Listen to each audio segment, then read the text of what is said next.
Hello, everybody. Welcome to another episode of the Webdelics podcast, where we're on a journey to find out the truth about plant medicines and psychedelics, get rid of the myths, and change the narrative. I'm your host, Scott Mason, and with us today is one of my very favorite people and our special guest, Randall Hansen. Now, before I have Randall tell us a little bit more about himself, I just have to say, Randall has lived a very rich and diverse, kind of fascinating life. He has been everything from a forest steward to a corporate chief marketing officer to the founder of a career development website. He's just sat around and done the same thing every day. And despite having that sort of richness and variety in his career, Randall is something very different right now. And so, Randall, tell us a little bit about who you are today. Wonderful. Well, first, Scott, so happy to see you. I love every time we talk. I love that today we're actually talking and recording it so others can hear our conversation. I officially got out of the psychedelic closet probably about a year ago, although I'd been in psychedelics for a few years before that. I guess it all started for me about 20-something years ago in terms of wellness, where I looked around and I saw, even back then, diabetes increasing, obesity increasing. I looked at my own waist increasing, and I said, something's got to happen. So I started looking into wellness and changed my relationship with food and started walking and biking. And that led to this self-discovery, but also led to the hat that I, yes, in all these different crazy fields I've had in my past, but the hat that I wear that's the umbrella for all that is educator. I am driven by getting the truth out there and helping people and helping empower them to change their lives. And so whether it was careers, whether it's nature, wellness, and then my partner, Jenny, turned me on to this podcast, the Warrior Soul podcast. And Jesse Gould was on this podcast, and he was talking about the typical veteran.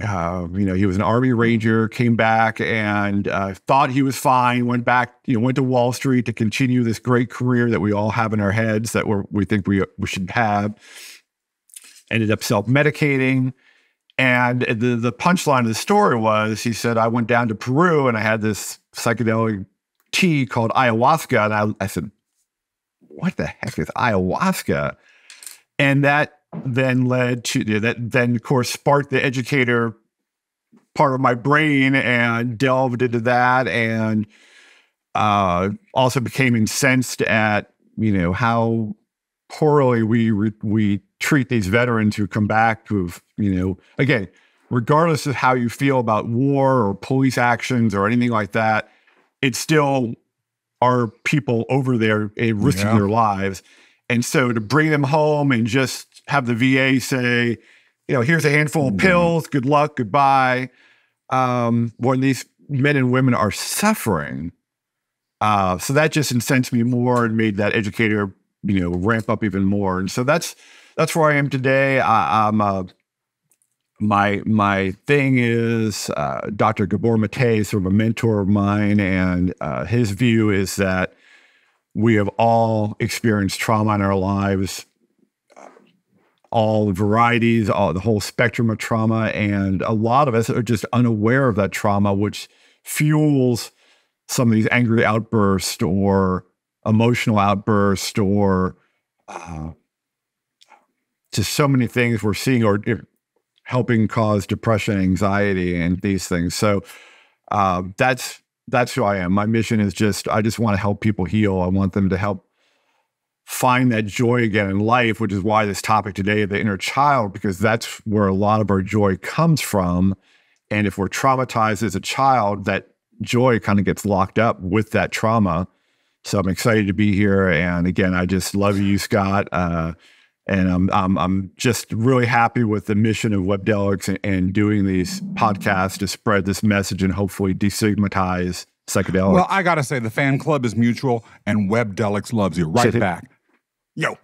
Now, there were a lot of little rabbit holes in what you just said that we could go down, and someday, we're going to have a podcast that's 5 hours long, and you and I are going to just sit back and go down through every one of them. But I appreciate you focusing at the very end on what the theme of this episode is, which is bringing out the inner child through psychedelics. You know, at this age and stage in life, I've got to say, I love being in touch with my inner child. I love just bouncing around and acting like I'm 5 years old, jumping on a trampoline and playing little games and getting into dinosaurs and childhood movies and cartoons and things like that. But, I wasn't always that way. And we're going to talk a little bit about why and what that means. But before we go there, I just want to see your thoughts on whether we have some common ground about something that you also touched on a minute ago, which was the state of how people engage as leaders or as presences that are seeking to have an impact in the world. Look, the pandemic that we just went through, this is being recorded in the summer of 2023. So for the past 3 years, especially 2020, 21, 22, the world was under lockdowns, under all sorts of economic and social turmoil due to the COVID pandemic. And we've emerged from it changed in a lot of ways, traumatized, but also with new innovations as well as disruptions that are affecting the way people think about everything, increasing. And technology was already moving fast, but in a way, the COVID pandemic has gotten it moving even further. And many people have suggested that that's not stopping. And so leadership, particularly in the corporate business or government or nonprofit fields, needs to adapt. I don't know that the leadership that we have in those sectors right now has fully adapted. But do you have thoughts about that? I see you nodding your head, so maybe I'm sensing a little bit of agreement there. Yeah, well, Scott, you and I have talked about this, that, there are, I say this with a little bit of caution because I don't want people to react the wrong way to this, but there are some benefits of trauma in that some of the best, the most successful, I wouldn't say best, the most successful leaders are often the ones that have childhood trauma or early trauma, because what that does is we have so much energy pushing that trauma down that it makes us focus on success. And so some of the most traumatized people are workaholics, which I would say, in one hand, is when you're an entrepreneur, that is a mostly positive thing. Other times in life, it's quite a negative thing because if you're ignoring everything else but work. But we look at some of these people and we say, oh, they're so successful. Well, they were successful in growing their business, but then let's look at their personal life and we probably see that it's a shambles because of that trauma. So that's one thing. And then I was nodding because I always love, whenever you get a couple of people in psychedelics together, the one joke we say is, if only we could sneak psychedelics into the water supply of Washington, D.C., and all our leaders would get some healing and maybe would actually start solving problems rather than, oh, wow, I just thought of something crazy. I talk about so many of the prescription drugs as sort of being a Band-Aid. Yeah. We're just managing symptoms. And if I look at the last 10 years of government, what I see is a lot of legislation that's Band-Aids. Like I just saw today, we have another deadlines coming up September 30th for the next budget government shutdown crisis. And it's like every 3 months, it's another Band-Aid. Like, why can't they sit down and fix it? So I think, wow, I think we're in a world where it's just, let's find a quick, easy solution, slap a Band-Aid on and move on. And what we really need to do is dive into that problem, dive into ourselves or whatever it is and say, what's going to solve this rather than what's just going to let us put it away for another year until we have to see it again and deal with it again. It's interesting, and I love the way you're bringing the parallel of how people are as individual leaders into an analysis of how the individual leaders then are all playing together and what the social and political impact of that can be. And so it's important for us as we have this discussion to think about, well, how can psychedelics or dealing with trauma or finding my inner child impact me personally as a leader and make me feel, but it's important to not forget that leaders only exist within larger business, social, cultural, and economic ecosystems. And if no one is operating in a way that reflects healing, well, that has implications for how our society runs. So thank you for that. Yeah. Look, I was one of those leaders. As I have been honest about from day one on this podcast, suffered trauma as a child. It was very difficult for me to overcome. It held me back, but it did ultimately, in some respects and for some time, serve me. I was someone who did not hesitate to take out my frustrations on others as they had been taken out on me since I was a child. And I probably traumatized other people because of that. I certainly did not have any sense of joy in what I was doing. And I absolutely didn't have any sense of being in touch with an inner child. Do you think that if there are other people in that position, that they may even realize or not what's happening with them inside and how that's impacting them and their organizations as leaders? I would love that they recognize themselves here. From my own experience, and I'll tell you the irony in a second, but from my own experience, I would say probably not. Here's my funny example of that. So I was, I had a couple traumas as a child, and we've talked about at least one of them because we share that. But, and I was a college professor. I was an entrepreneur growing this #1 career site. Everyone around me told me, you can't be, you can't serve two masters. You can't do 2 full-time jobs. Something's got to go. And I was like, oh no, I'm going to be that one person who can do both. Ha ha ha. And the irony part is I remember writing an article about work-life balance that I now laugh at myself because I was writing this article with no work-life balance. I was doing one of these things where I was getting like 3 hours of sleep because I literally was working 2 jobs trying to build the career site and also do a good job teaching and educating. And the trauma was fueling that. The trauma was no question fueling that. And I can look back and the same thing, I definitely traumatized people around me. I'm sure of that. One way or another. I don't mean anything like I hurt any, physically not, but certainly emotionally, I know I did.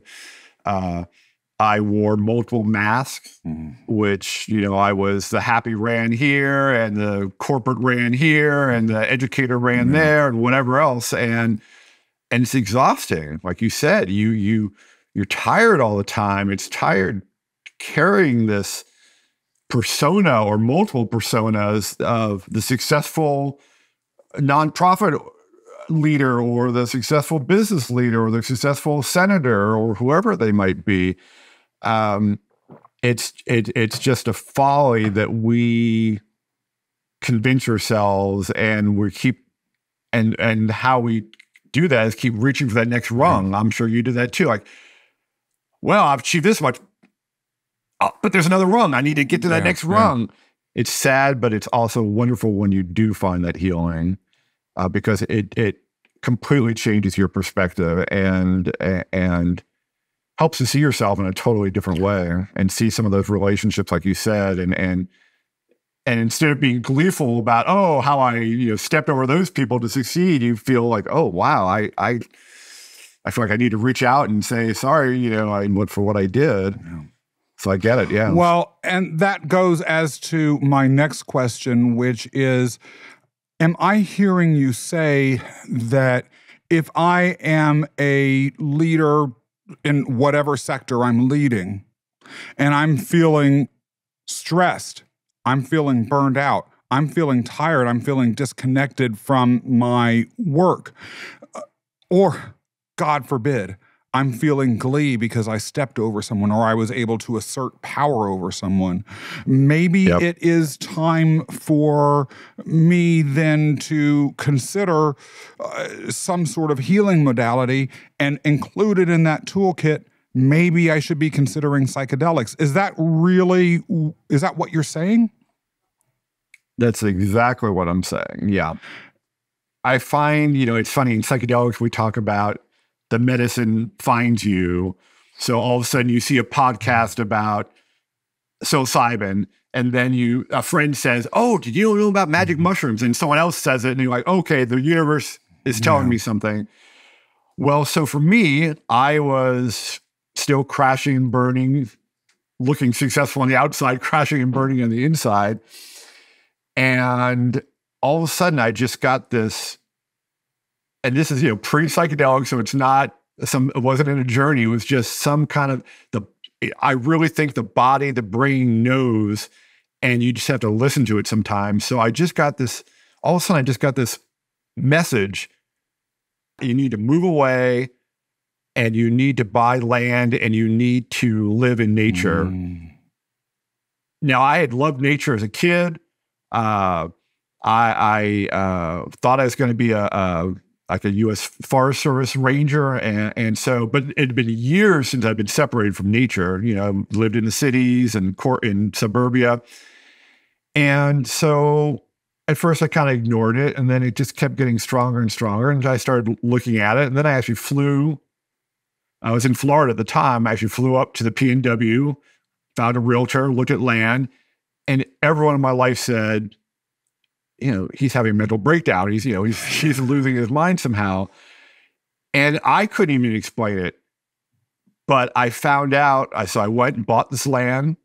I lived on it almost entirely on my own for 7 years. And I found this great healing through nature.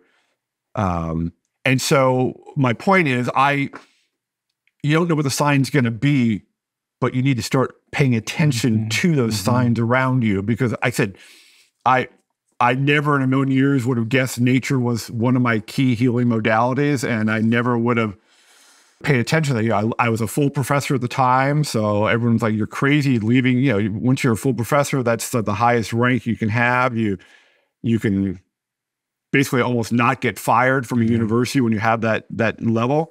And I just said, no, I'm done with this. I need to find myself again. I wasn't saying that then, but that was what my body and brain were telling me. So I'm curious for you, was there a moment you can now identify where something hit you that made you start on that healing journey for yourself? No, I really thank you for asking that. I really think that in my case, I was in a situation where my personal happiness, my sense of fulfillment, my sense of connection to the person that I was working for, as well as the organization that I was serving, was so disconnected that I felt I had to leave. And I left in the middle of a recession without another job. I don't know what I was thinking. I had to explain quitting a high-level job without another job during the middle of a recession to employers that I attempted to get hired by later. But there really was that sort of signal. But one of the things that I didn't do that it sounds like you did do, I did accept the fact that things came my way that begun to lead me down a healing journey. And so I did follow those signs, but it was a gradual process for me to accept that I was there. And for so many leaders, you get propped up. And it's easy to surround yourself with yes people and sycophants. And if you have a certain level of success, even if you're feeling crappy inside, the external validation or the money may keep you from being able to hear that. So from my perspective, the advice that you're giving about the message comes, are you listening to it? Especially when it comes to plant medicine, really resonates. And we have had some interesting episodes, both that have been previously on this podcast and that are to come, in which people talk about how they were facing a crisis and literally someone out of the blue came to them and said, this is an opportunity for you to use this modality. And then ultimately that helped them heal. My question back to you is, though, let's say at that moment, someone had come up, some mysterious person. By the way, I love mysterious people who come out of nowhere. Maybe one day I'll get to be one. And they say to me, if they had said to me, Scott, you are in this transitional period in your life, and here is a cup of tea that can help you. And I follow them into some tent. We had a ceremony, and then before I knew it, I would have been on this journey. That would have been amazing if that happened. But if I am willing to do that, what's the through line between going on this journey and me actually beginning to heal and then apply that as a leader? Okay. Well, wow. A couple of things I want to unpack from that. Beautiful. Are you throwing my favorite word, unpack, back at me? I think you just did. Yes, I did. So I love what you said about being disconnected from people, because I think that is a massive signal to people. I felt that as soon as you said that, it's like, oh yes, I remember that now, that I didn't care. I cared about the success of my job, the paycheck, the money coming in, the people around me. I didn't care about. I felt literally disconnected from it. I love that you said that word, because, So, I mean, and again, I don't know how you see that, but I would say if anyone's watching, listening to this, and just take a moment and say, do I really care about the people around me? Have I actually even had a conversation with them recently? Or besides just, where's that report? Or, hey, that was a good report, move on, and that kind of thing. So that's, I love that. So disconnection is a big thing. I have the question about getting that tea and being ready is an interesting one. Because I just, about a week ago, had a close friend who, if I could be there and do something, I would, but it's her struggle, it's her battle. But she's always had an alcohol problem. It's now full blown, and she's lost her house, her apartment, her car, lost custody of her only child to her ex. And she's so much in need of healing. And I've tried to talk to her about it, but she's in this mode where I don't see it. I just need a leg up. That's all I need. I just stumbled. And so I don't know in her case whether kind of an accidental tea ceremony would help, because maybe it would. The one thing I love about psychedelics is, yes, we talk about setting an intention, which is an important thing, but the joke is, or the line is, well, you can set an intention, but the medicine's going to show you what you need to see. So that's why for a lot of times in my journeys, I just say that's my intention. Just show me what I need to see. And so maybe it would help her, but she's just in so denial right now. and won't even say that she has a problem with alcohol, and she's now gone into some other drugs as well. Again, I've seen it so many times, and I'm glad you have other guests talking about this, that it really is true. The medicine will pop up. And of course, now that it's getting in more media outlets, it's a little more prevalent, but I think that's a wonderful thing, because I truly think many people in the world need healing, and we don't realize it. Because again, outwardly, as we've been talking about, we look successful, we look happy, or what happiness is told to us to look like, good job, family, whatever it is. And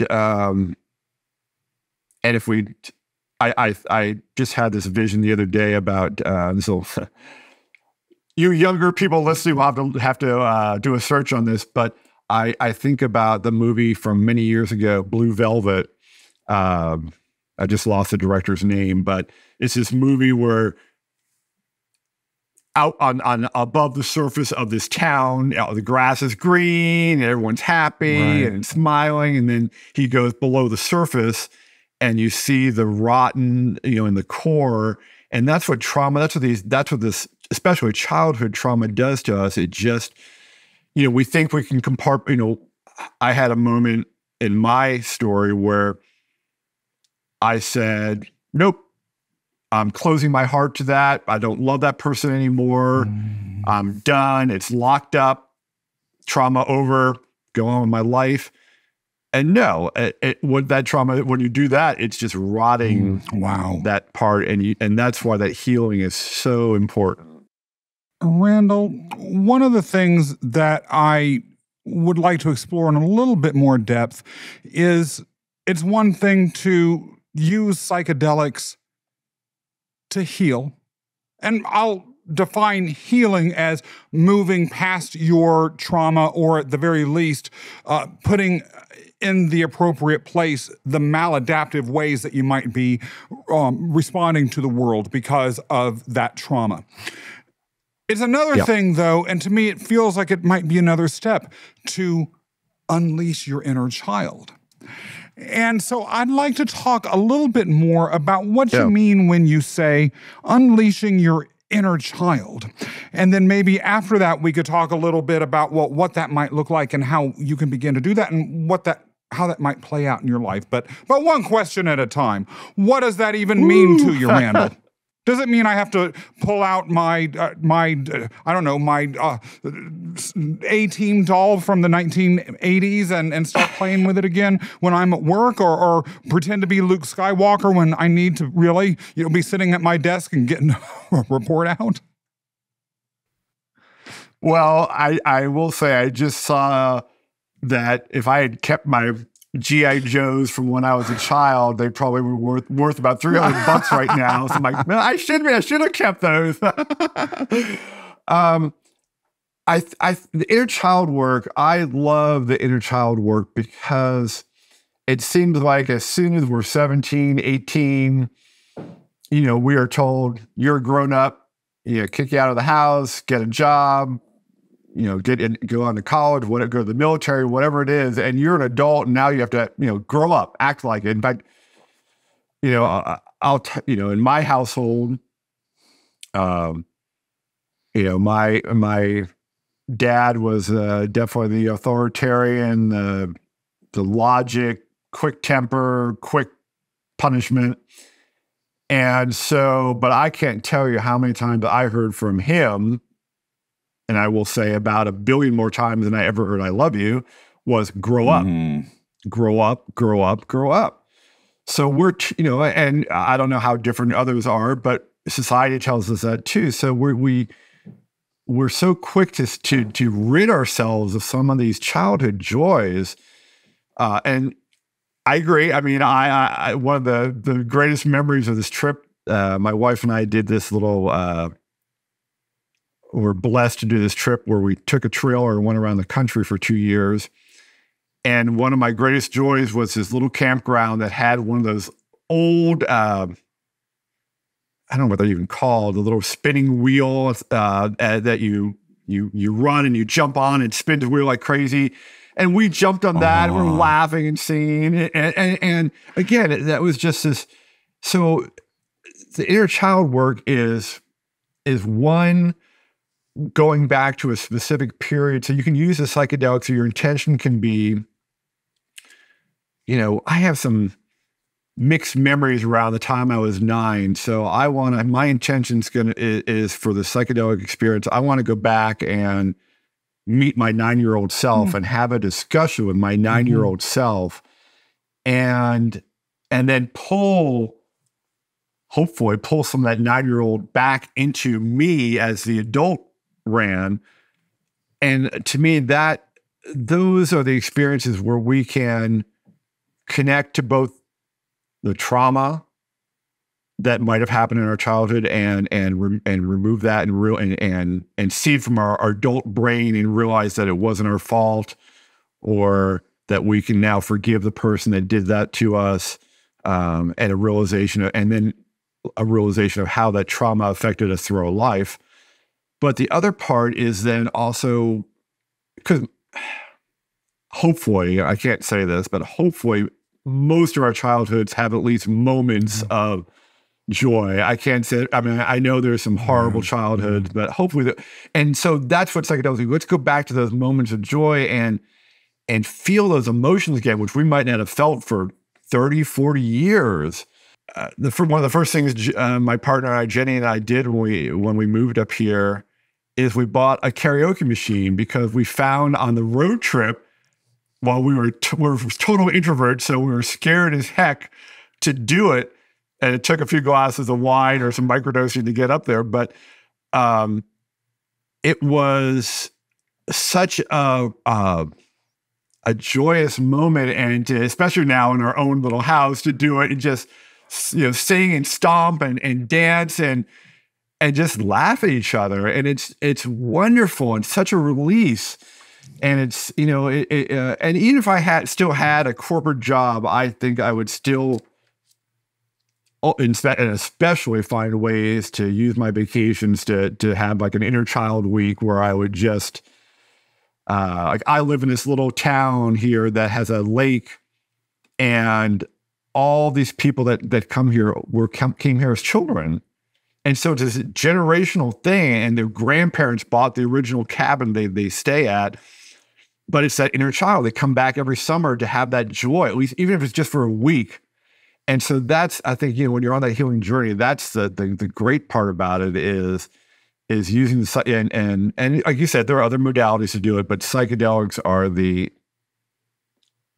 easiest, at least for me, the easiest way to do it. Meditation, I'm still working on getting to that deep level that I can with psychedelics, and I'm not there yet. I get distracted by quail in the background or rabbits running around when I'm trying to be so deep. So I'm not a good meditator yet, but psychedelics, yeah, that'll get me right to that spot. And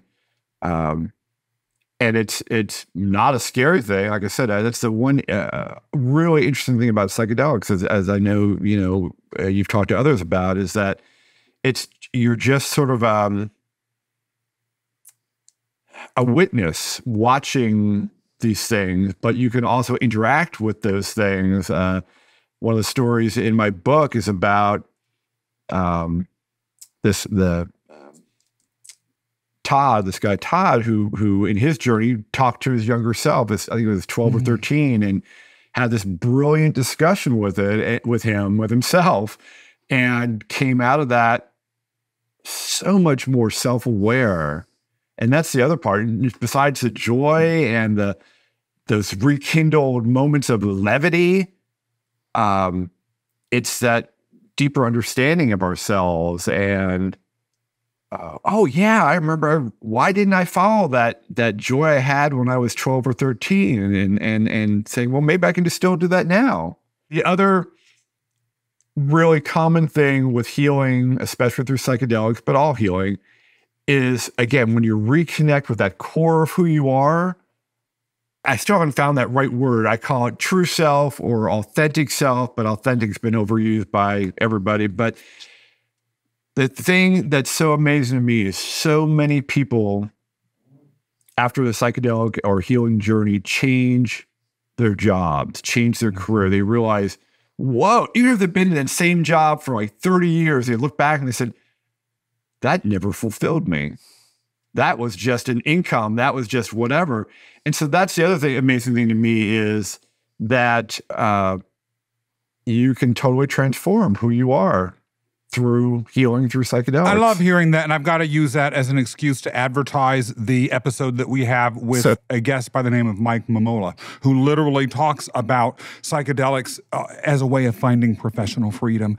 I've got to say, everything that you just said takes me back a little bit further in our conversation to the whole back and forth we had about disconnection from other human beings. Because it's hard for me to believe that if back in those days I had come and taken breaks in which I brought out my inner child, maybe went on a Ferris wheel for no reason, or just decided to skip rope and play hopscotch and go around on a jungle gym and act like I was 3 years old again, that I might not have come back with a little bit more levity in my job. And maybe I would have brought some of that levity and that sense of fun and playfulness into my interactions with others, building a connection. Because I'll tell you this, Randall, if I had had a boss that had us playing on swings or wanted to joke every now and then about, their movies from their childhood that they loved or action figures that they were into, or I would have felt connected to him. And that may have been then a way for those people that work for leaders or that are working with leaders to build that connection and for everything organizationally to move forward in a way that's less toxic. Yes. Like I love that some organizations use rope courses for team working skills and things like that, but and those can turn into more kind of fun, childlike things. But man, I have seen some ropes courses where it is like cutthroat. So that's not winning. That's just further expanding the toxicity of that culture. But yeah, it would be fun to let's have a retreat at this campground, and let's just let's have a meeting where we're on the swings or just something like that where we can just pull back the layers a little bit and not be in that rigidity. Well, and then you're also talking about finding moments of joy in your childhood. And to me, I'd love to hear your thoughts on this. That means, when you're talking to your younger self or when you are trying to capture those moments of joy, imagine, are you playing Yoda or Luke Skywalker or whomever, or are you playing Darth Vader? And if you're playing Darth Vader, well, I don't know. I mean, maybe that's not, maybe you're not coming from a place of joy. But is that just me? I've been on this interesting journey this year, and I originally titled it The Year of My Father. And but I've sort of retitled it The Year of My Younger Self with My Father, because for many years, I just blamed him. He has a lot of blame to take. He's gone now, so I've obviously forgiven him. But the memories you take are mostly the negative ones, and so this year, and I haven't. The other interesting thing, I know we're going to talk about this later, but I'll just say this now: I haven't done a full psychedelic journey in probably about a year, but all this is coming up in this past year.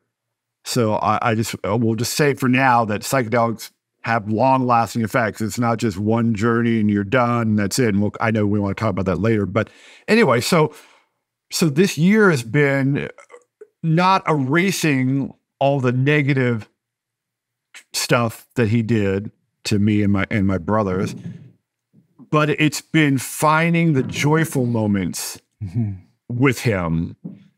You'll appreciate this. No, I can't remember. Maybe you're a Yankees fan, but going to Mets games, I grew up in Jersey, and I know. Who are you? Know. Okay, this podcast is over. Yeah.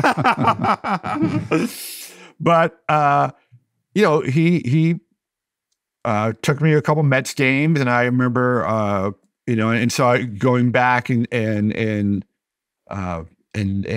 deep work, just remember, seeing myself at the ballpark and happy moments like that, and playing catch with him that I had sort of forgotten about, because and he, and looking at his relationship with his mother, and just having so much more empathy for him, because I look back at my grandmother and his relationship, and it was so toxic, even in adulthood, Mm-hmm.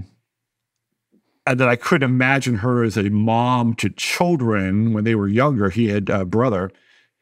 And so so through this work, I am just, looked at this intergenerational trauma and realized that a lot of what he did to us was just what was done to him, and forgiving him for that. But then also finding moments where he rose above that and did have joy and did share that joy with us. And so that's what I mean. So inner child work is both refinding that inner child that we have been culturally told to dismiss once we reach 18 or whatever that age is for people, for society. And then also dealing with looking back and healing and realizing that there are moments of joy in our childhood, even if the overall view is, no, it was a horrible childhood. And then also, like I said, maybe forgiveness.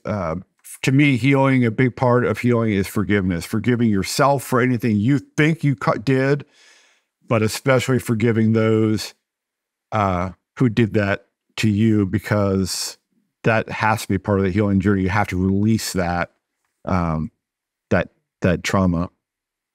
I think the audience would not forgive me if I didn't discuss how this might happen if someone were to consider making a change in their leadership modalities or their relationship with their inner child through psychedelics. Does it have to be a full-blown, deep journey through one of the more intense drugs like ayahuasca, or can it be something that you do through microdosing, or maybe something in between? Talk to us a little bit about that. Yeah, I first of all, I know there's a lot of stigma because of the last 50 plus years of propaganda about these medicines or substances, but to me, the gnarliest, scariest, if you will, medicines would be ayahuasca, ibogaine, and 5-MeO-DMT, which isn't even one of the big ones, but that's certainly those are all very powerful psychedelics, and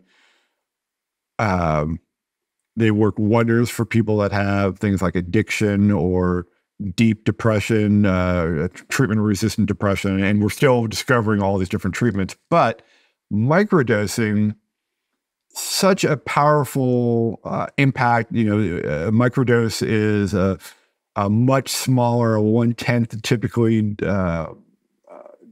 dose of the full dose of the medicine of, let's say, psilocybin, which is probably the gentlest psychedelic, or one of the gentlest. And it's so small that most people don't even feel it day to day. You take this microdose typically in the morning and go about your business. There's no hallucinogenic effect, no effect at all. When I microdose LSD, which is slightly different for me than psilocybin, I do feel an effect, but all it is for me is like a gentle hand on my back, just like give me a little extra push through the day. It's hard to describe, but it's not. I don't see flares coming out of my eyes or anything like that. And to me, here's the best example. So I had a woman who was a psychedelic skeptic, and especially microdosing. With the full doses, we're seeing a lot of research on, and all this research is showing pretty clear evidence that they have full doses have some pretty amazing healing benefits. The microdosing, because working, figuring out the placebo and all these things are an issue. So a lot of that microdosing is anecdotal. So we're working on that now. New research is coming out. But anyway, so she was a skeptic, and she had pretty severe anxiety, but her anxiety was focused on her dog. And she would have these moments where all of a sudden she knew her dog was going to die, or something horrible was going to happen to her dog, and it was crippling to her. So someone suggested microdosing psychedelics, and she said no. And then finally they said, well, what about microdosing? And they finally, again, maybe she finally heard it finally, and so she said, okay, I'll try it, but I'm going to try it to prove it wrong, kind of thing. So she did microdosing for a month, which is kind of the typical protocol. And about 2 or 3 weeks later, after this month was over, she's walking her dog, and she has this crippling fear that her dog, something's about to happen to her dog, and she freezes, and she, finally calms herself down. She goes back to her apartment, and she realizes that was the first anxiety attack she had since she started microdosing, and she became a convert of that because she was having these moments almost every day before microdosing. And after that, for 6 weeks, nothing. And that also shows, the microdosing was still, microdosing is such a small amount, it does work its way out of the body somewhat quickly. So by that second week, obviously the microdosing was coming to a conclusion. But so that's the power to me. It can change you. It can change your thinking behind the scenes, and especially if you have an intention with it. Even with a microdosing, when I microdose, I set an intention. So it might be something like, I want to enhance my leadership skills. Maybe you don't even realize the disconnection yet, but I just want to be a better leader. It could be something as simple as that. And you might be thinking skills, or something like that, but the microdosing might say, no, emotional, and allow you to kind of do some healing, again, totally behind the scenes. And maybe it could even direct you, or like you said earlier, a direction or an intention towards inner child work could happen and help further your leadership, take that connection into a different level. Yeah. And I just want to say also that microdosing is also a great way to gain trust in the medicine. If you're kind of wary because of all the lies, microdosing is a great way to say, well, let me get to know this medicine. Let me try the psilocybin and see. Amazing, fascinating stuff that we could delve deeper into for hours. You have given both me and, most importantly, our audience a lot to think about. One big takeaway that I have from this conversation is that as a leader, if I'm finding myself not really caring about the people that I'm working around or that are working for me, it may be time for me to rethink who and what I am on this planet, and perhaps to consider moving towards some inner child work, of which psychedelics may be a workable methodology for me, of course, assuming that all of the qualifications that a reasonable and well-educated, as qualified individual working with you would, put you through to make sure that the journey ended up being safe. If you had a takeaway from all of this that you would like to share, what would that be? My takeaway would be your life will be more complete. You'll be a better person, better spouse, better leader, better everything if you can reconnect with your inner child, because there's so much joy, innocence, creativity, freedom that's there that needs to be unlocked. and psychedelics will help you unlock it. And it goes back to the very first thing we said. We're living in a world that needs creativity, intellectual engagement more than ever. Randall, how can people find out more about you? Probably the best way to find me is on LinkedIn. That's where I post my kind of weekly articles that I write on healing and psychedelics, and you can just send me a connection request. I pretty much accept anyone who's interested in healing. And if they want to learn about my book, which I haven't talked about, but that's totally fine. It's triumphovertraumabook.com, and there are a whole bunch of articles that are free right on the site. You don't have to buy the book. Including, I think, the Inner Child article that relates to this discussion a little bit. So yeah, that's where two places they can find me. Great. And for those of you who are listening and watching, that information is also going to be in the show notes. So you don't have to just stop your listening or you're watching and write this all down. Now, for those of you who are listening and watching and who have been fascinated by this discussion, we have many more to come. And I'm very, very stoked about it. We have discussions coming up, in particular about how to begin to prepare for your first journey, if that's something that you decide is right for you. And I think it's important for everyone to hear what that involves. We have discussions about integration coming up, and we have discussions that are going to focus on specific substances so that you can understand what they are, how they can impact you, where they came from, and where they might take your life or those lives of people that you care about. If you enjoyed today's episode and want to learn more, do not hesitate to subscribe to this podcast on your favorite audio platform or on YouTube. And please, please, please tell everyone that you know about Webdelics and what we're doing here. By the way, don't forget to follow us on all of our social media platforms: Instagram, TikTok, LinkedIn, Facebook, and YouTube. Sure. And then make sure that you go to our website, Webdelics.com. That's Webdelics.com for comprehensive and unbiased, credible information about psychedelics, more so than you can find anywhere else on the web. And then, once you've done all of that, be sure to come back again for the very next episode of the Webdelics podcast. Woo!